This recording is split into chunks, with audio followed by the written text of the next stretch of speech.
Sometimes playing in the SCA is more than just playing in the SCA. Last year around this time, a delegation from the local chapters of Amtguard and Dagorhir came to the Wiesenforer Populace. They brought with them a fascinating proposal. The Oklahoma Foam Fighters Association wanted to welcome the SCA to join their band in the upcoming Pride Parade in Scissortail Park, Oklahoma City. It was my honor to be part of the group that marched that year, and it also introduced me to some of the wonderfully different geeks in Amtguard and Dagorhir. Now, a year later, we're getting ready for our second Pride Parade showing, and I decided to take my camera out and get to meet Dagor and Amtguard at their practice so I could learn a little bit more about them. All right, so we've been trying to record, and the weather is not cooperating. It's pretty windy out here. It's pretty windy. But what I wanted to do was, now we're having a breakdown to this. About a year ago, I had a chance to march in the Pride Parade with, the official title was the Oklahoma Foam Fighters Association. Yeah, we have a Discord, but we're not particularly picky about whether or not you're foam. So we invited SCA. The lightsaber fighters are in there, and they just have like a high quality plastic. They just do lightsabers and armor. Yeah. So we call it the OKC Foam Fighting Discord for ease, but like any fighting group that wants to get in there, we can host your events. I didn't even know about the lightsabers. Mm-hmm. Now that I might want to check out, but lightsabers is fun. They don't practice as regularly. They do like every couple of weeks. That's fair. But that was really, I mean, I'd heard of Amtguard. And I'd never heard of Dagorhir. And I was like, what is this? And that was about a year ago, and now we're getting ramped up for the second Pride Parade for us we want to do together.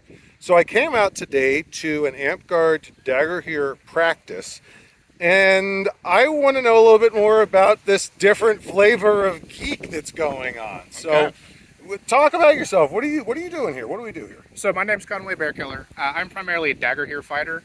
I like Dagorhir better than Amtguard because there's no classes, there's no magic spells. The only way to beat someone is to be better at fighting. It also plays a little rougher. You have to hit harder in Dag than you do in Amtguard. You can grapple people, so you can wrestle them to the ground. You can take the sword out of their hands, that kind of thing. Those things are not allowed in Amtguard. Amtguard is a lot of fun, but Dag is kind of a simpler thing, and I'm just not smart enough to count all them spells. But there's also a lot of crossover. So in Oklahoma City, we have a joint practice. So we do Dagorhir from 12 to 2, where we do my game, which is a little simpler. And then from 2 to 4, we do Amtguard, where there's spells and classes and sometimes monsters with special effects. A little bit more D&D kind of flavor. It definitely, in Dag, you can fight today as best as you can fight. In Amtguard, you will start at level 1. Okay. And so you will have to, you level up pretty quickly, but you have to put in the time to level up. And there are, I want to say 8 classes. The Amped people can tell you better, but that's basically how Amtguard works. Okay. And other than that, it's kind of similar to anything else. It's like any game type you can play in Halo or Call of Duty, you can play here. We play Kill Your Killer, Plant the Bomb, Capture the Flag, King of the Hill. We just kind of play whatever game type you want to play. At events, there are sometimes more complicated ones, like Burn the Tower, Break the Bridge, that kind of thing. But at practice, we usually just keep it easy. Now, I know one of the conversations we have in the SCA is whether or not we're a LARP. Do you consider Dagorhir under the LARP umbrella? Yes, so Dag and Amped are both LARPs. I'm not necessarily a roleplay guy. For me, this is basically paintball with sticks. I just like to go hit people, and this is the best way I can do it. But you have to at least have a LARP name. But same people, even Dag players, there are people with elaborate backstories who do a lot more roleplay. So it's kind of, the game has room for both. But it is definitely, you put on a silly shirt, you give a silly name, that's a LARP. Okay. Is there a non-combat element to Dagor? Yes, so there is arts and sciences, especially in Oklahoma. That is another thing that Amtguard is a lot stronger about, Amtguard is a lot more centralized, so there's a level up system for crafters too. So if you are someone who makes garb, someone who paints, someone who sings or plays the mandolin, you can level up and become a knight of crafting. Dagorhir has crafting events and has crafting stuff at our parties, so if you go to an event, there'll be sword fighting, there'll be sword tournaments, who's the best with sword and shield, who's the best with the long sword, who's the best with spear. But there will also be tournaments for who cooks the best, who, made the best piece of garb today, who made the prettiest sword. My swords are pretty simple, but there are swords that are pretty artistic. Okay.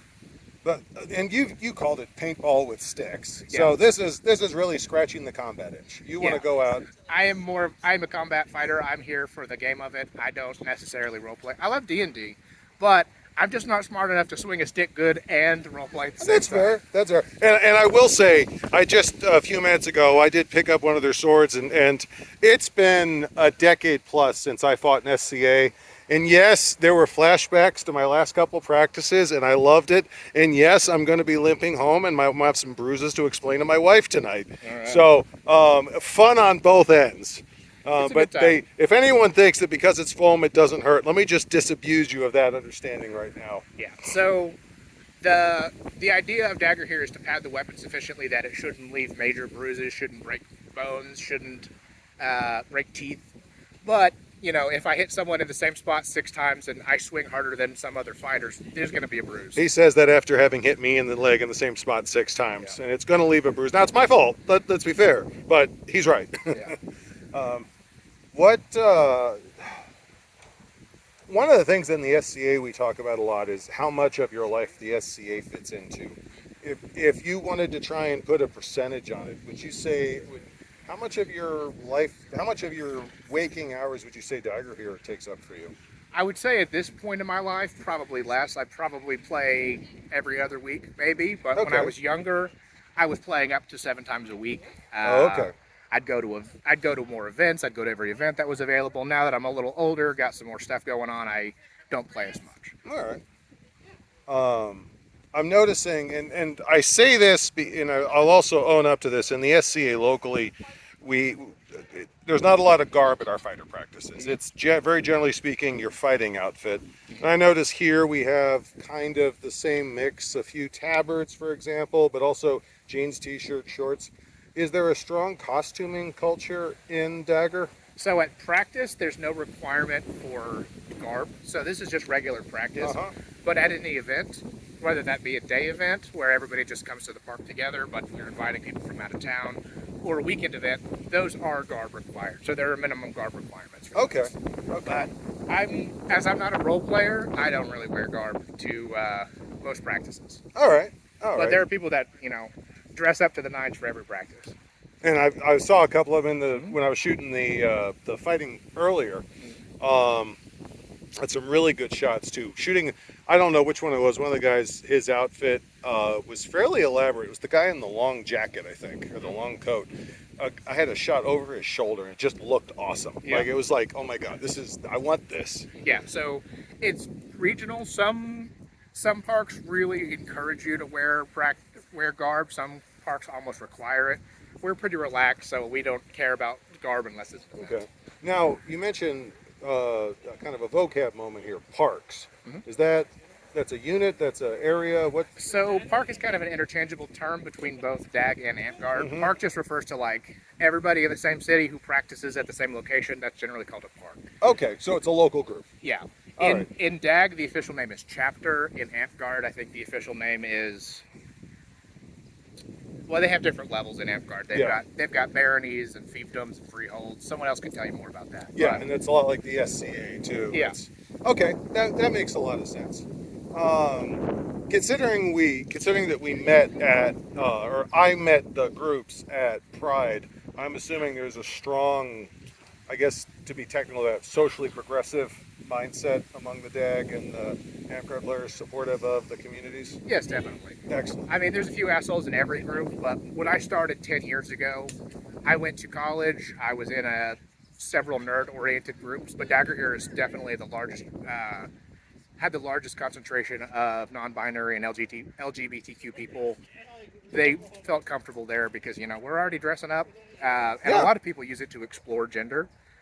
So a lot of people not necessarily comfortable in their personal life, because, we are in the South, not feeling comfortable dressing up as a different gender, they may dress up as a different gender in LARP to explore that space. Okay. I can see that. It sounds like actually a good, healthy, safe way to do it. Because my viewership is North America, and I think I've even got one hit out of Europe at this point, If someone wanted to find out if they had a local Dagorhir or Amtguard chapter to them and they wanted to figure out where the practices are, how would they do that? How would they go about looking? So Dagorhir has a website, dagorhir.com.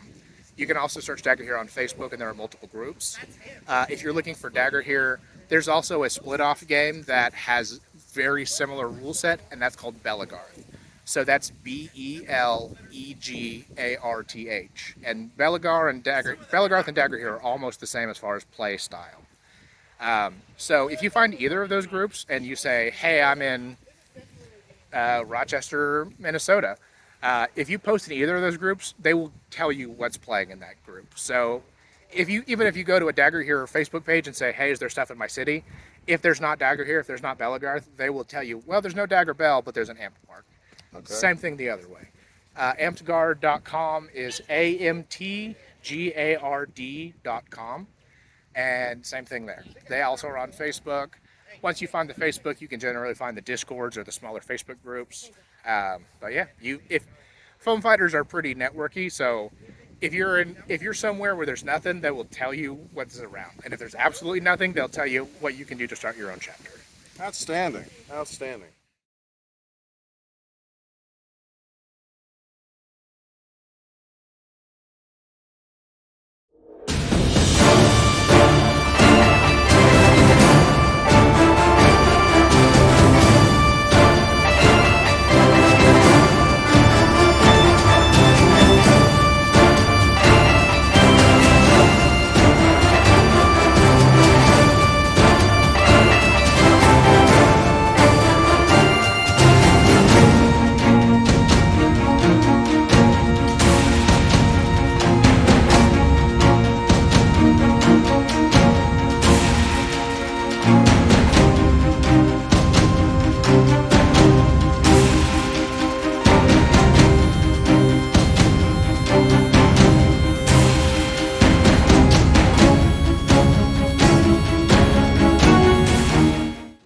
So, what was your name again?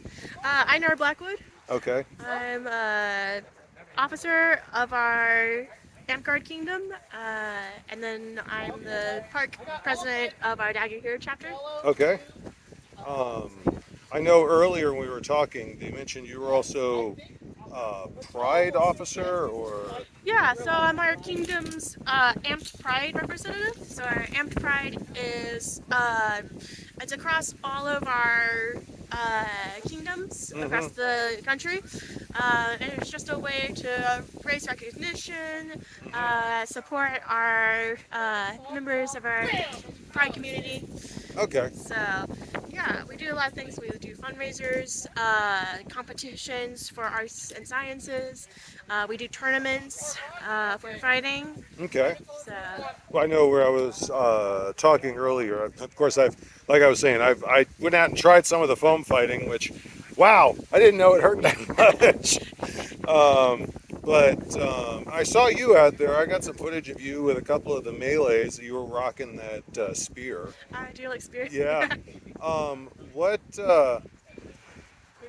Now you didn't make Pride Parade last year, did you? I did not. Okay. Unfortunately. Because I was just saying that was where I ran into Dagorhir and Amtguard for the first time. Are you going to be there this year? I am going to be there this Excellent. year. Yeah. Excellent. You guys have any particular specific displays you're planning to do, or are you just going to go march and show off all your stuff? I'll march and show off. We'll probably get together and do a banner day. We did one last year where we made all our banners that we were holding up. So. Excellent. Yeah. I did see. I think that big one you guys had was the foam fighters. Yeah. Yeah, and it had the Dagorhir, Amtguard, and Wiesenfeuer, and you guys had trouble fitting all of Wiesenfeuer on there. It's a mouthful, so I don't blame them for that. So, and I know when I talk with a couple of other people, I've got information about how to find Dagor, but there's always that question for people in the LGBT community, like, is it safe? Would you consider, you're the Pride officer, I'm assuming Dagor and Amtguard would be safe for someone in the community to come and try out? Yes, very safe. I'm personally genderqueer, and so They've been very inclusive about that. It's very safe to be yourself. I find it's a lot safer to be yourself here. There's a community that will fight someone for you. Yeah, So, yeah. No, that's actually awesome. That really is. Now you're both Amtguard and Dagorhir, correct? yes. I know when we were talking earlier about Dagorhir, there was some conversation about the non-fighting stuff. What kind of stuff does Amtguard have for non-fighters? If you don't want to swing a stick, what are some stuff that you can do? Yeah, so we have a really big arts and sciences community. Every event, usually, we have a competition. We have even our knighthoods in Amtguard. We have specific knighthoods based off of our arts and science community. Oh, excellent. Yeah. So yeah, there's lots to do at our events. It's a little bit at our local stuff. It's a little bit more fighting focused, but we do have weekly craft nights where we meet together at our local libraries. Yeah. Now, a conversation that I have with a lot of SCAers talks about what percentage of your life is sucked into the SCA. Because, like, for me, it's I'm not shy about this. I'd say about, outside of work, I'd say about 40% of my waking hours are SCA. How much time would you say Amtguard or Dagorhir can or does pull you in? What kind of investment would it invite for a member? So yeah, I'm like not the best person to ask because I jumped in with both feet into officer stuff and everything. But We have that in the SCA too. You're in good company. Yeah, but I'm a member. As a member, I would say it's just like coming out to these weekly things that we do. Like you can come out to our regular practice on Saturdays. You can come to the craft nights. Those are usually like Thursdays, or you can come to the fighter practice on Tuesdays. Yeah, we've got a lot to offer. I'm in a lot of stuff right now, so yeah, you can. So you're busy. I'm busy. Okay. Yeah, okay. so I like to spend a lot of my time. If someone from the SCA wanted to come over and play an Amtguard or Dagorhir, you guys would be okay with that, right? Yeah, we love that. We have loaner weapons too, so you don't even have to supply your own weapons until you're like certain that you like this game and want to get your own gear. Okay.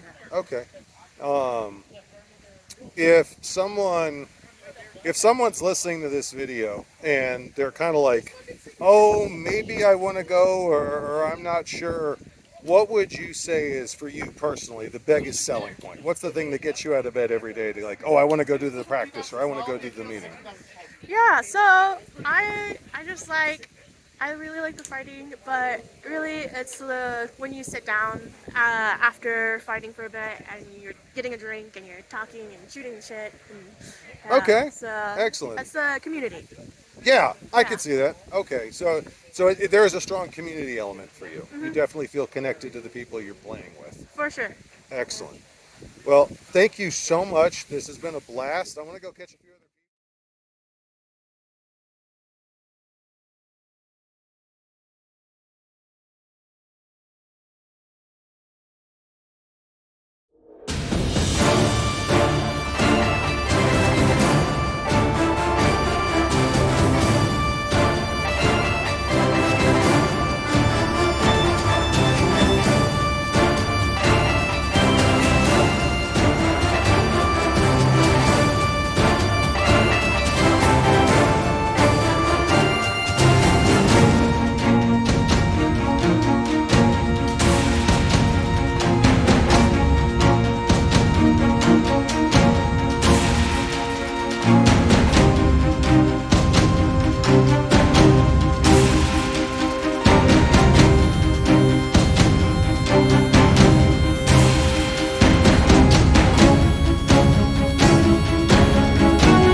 So, Lincoln? Correct. Lincoln, and you play Dagger and Amtguard? I do. All right. I cross game. I play both games, Amtguard and Dagorhir.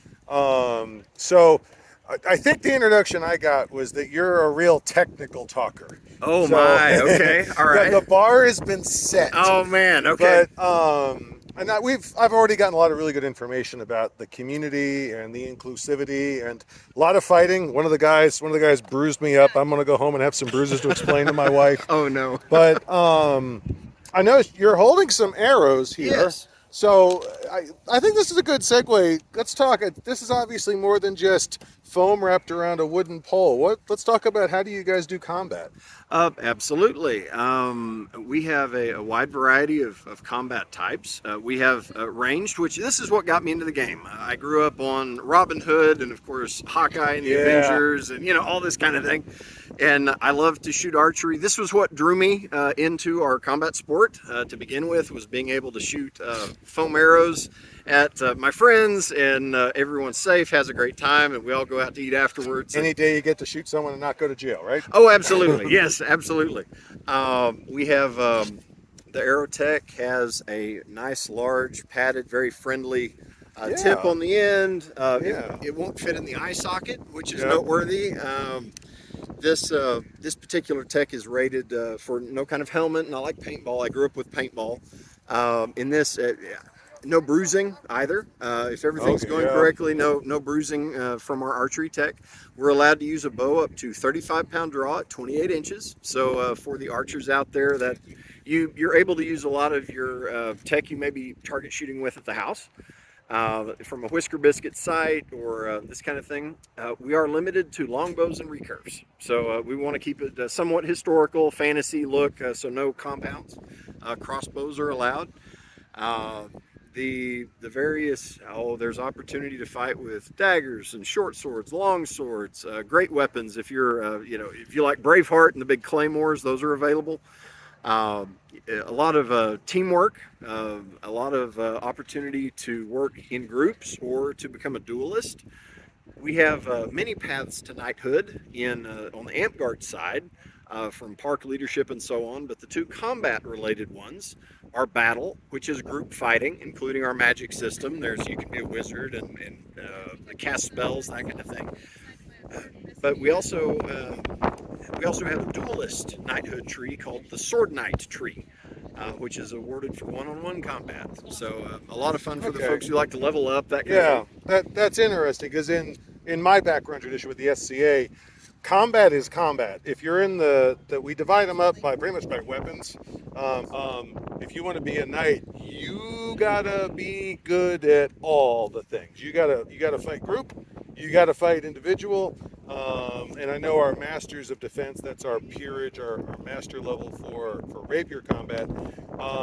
That's rapier fighting is largely an individual sport or individual discipline.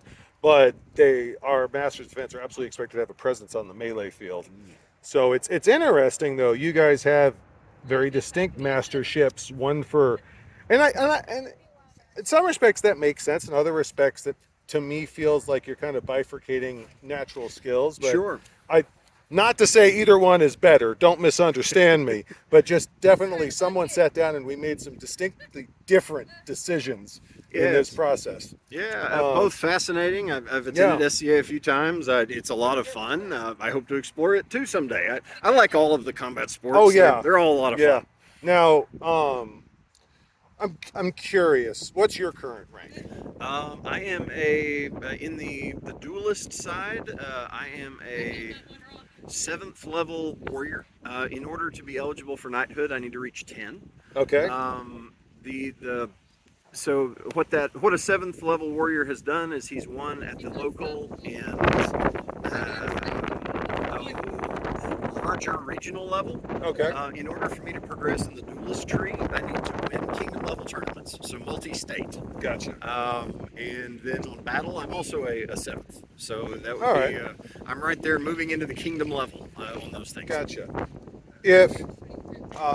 And I understand completely that this is entirely subjective and different people's experience are different, but from walking in the door to, say, making a master in the duelist tree, how many years would you say that would take? I've heard the analogy of like a black belt used, and I'm not sure those are 1 for 1, but generally 5 to 7 years to make Okay. a masterhood in either one. Okay. Which the question has been asked in the SCA, and there's no number that won't start a fight. Oh, that's fair. That's so very fair. I'm not going to speculate on video, but I think that's, it's not something you do in 6 months. It's not something you expect to take the rest of your life in. It's yes, yeah. correct. Okay. 5 to 7 years in, I've seen, and I make that distinction carefully in both, because in our group fighting, there's a whole magic system to really integrate and learn to either heal people or do damaging spells and that kind of thing. You can take a sword knight, a one-on-one duelist. It's going to take him a while to excel in battle skills, for example, or vice versa. Yeah.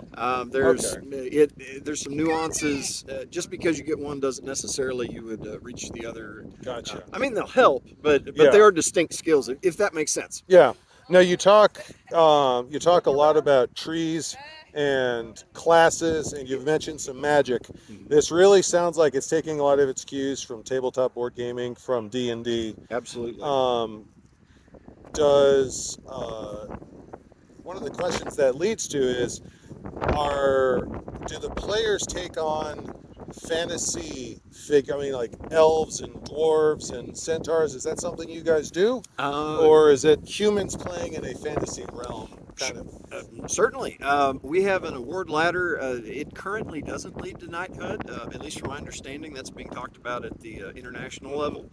But we have something called Order of the Mask, which is a award for role play. Okay. So someone can come out and maybe they've got a centaur get up, or as you mentioned, an elf, a dwarf, something like that. There are awards in Amtguard for role playing well. So absolutely, yes. Okay. Yes. That's very different in the SCA, because of course the SCA very, very heavily focuses on the reality. We have sleight of hands. We do have guys that practice traditional illusionry, but it's, very much, you're not going to get a centaur in the door. Right. But, so I could see a lot of overlap, sword fighting being the biggest in my opinion, but those definitely scratch different itches, so to speak. Absolutely. I have a degree in history. I love, I did some Civil War reenacting. Okay. I love historical reenactment. Okay. And also martial arts practice, HEMA, that kind of thing. I love that, and I also enjoy the fantasy side too, the more fanciful. Yeah, absolutely. And I'm tickled that both organizations exist. On any given day, one flavor may be more interesting to an individual than the other. So you just wake up each morning, you're like, okay, where do I want to go today? I enjoy foam combat. I like the active, or just combat in general. I like the active problem solving.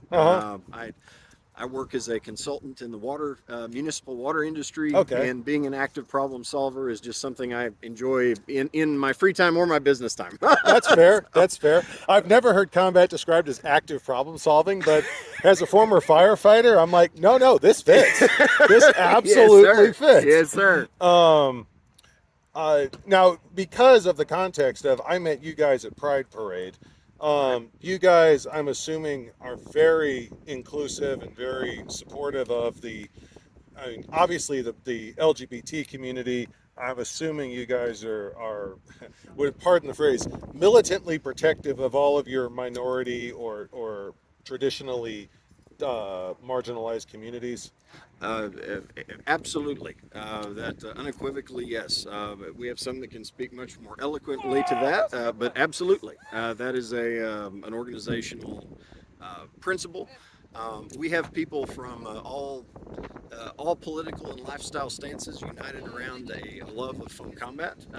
But we are, individual opinions aside, as a society, absolutely. Excellent. I know I've asked a couple other people this, and I just want to kind of get your take on it. Obviously, my viewership is predominantly SCA. Yeah, absolutely. But if an SCA wanted to come over and hang out or try you guys out, everyone's already made it very clear they'd be welcome. Oh, yes. What would you say are some of the differences you would want to, hey, you might want to just be aware, this is what you're not going to see, or you might see, or how would you differentiate the two? Not saying better or worse. Oh, certainly. the difference in equipment would be noticeable. This is particularly a martial take on your question, but the tech used in both Dagorhir and Amtguard is much lighter. So the tempo, the pace is a little different. When I go to an SCA or HEMA event, my tempo is slower than what I routinely practice, right? Out here, the pace will be a little quicker.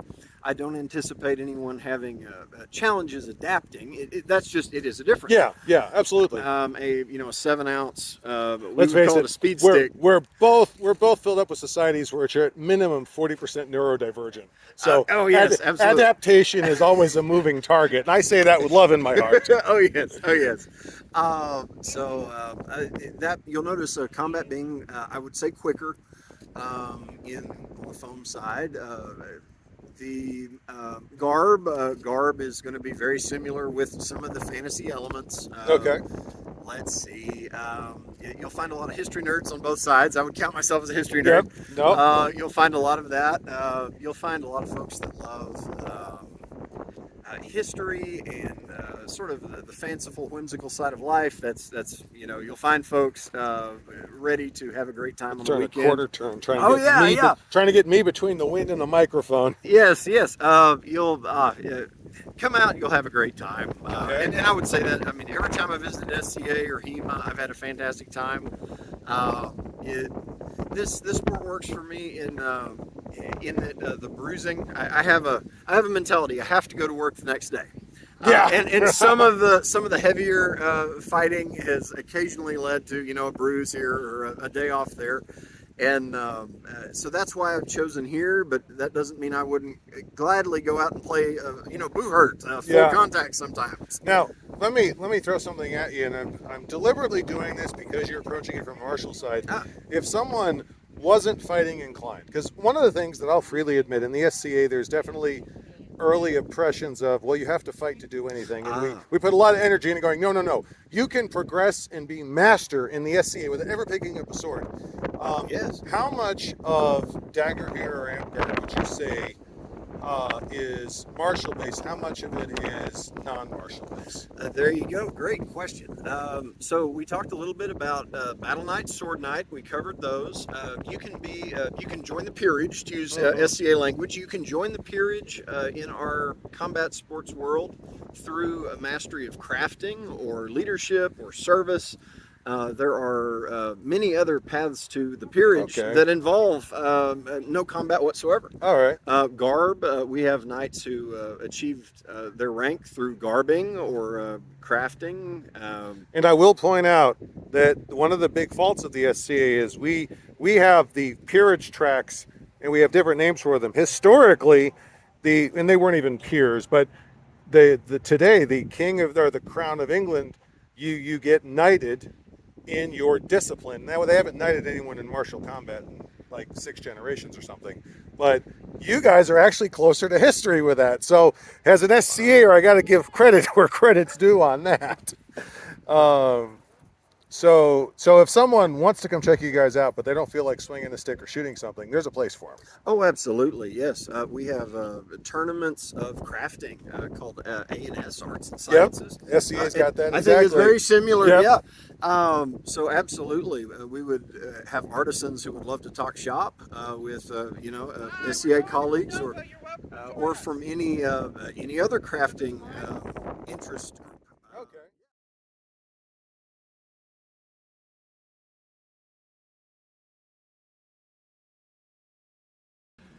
If there are 2 things I've learned that drive videos these days, it's controversy and engagement. Now, I am never going to fly the controversy flag on a regular basis. It's not what I'm here for. It's not the content I want to make, and I really don't think it helps any of us. But let's do engagement. If you like this video, please go down in the comments and leave a comment. Make sure to share the video. And last but not least, easiest of all, make sure to like the video. That helps drive the algorithm. It helps get the video views and helps promote this material. Thank you very much.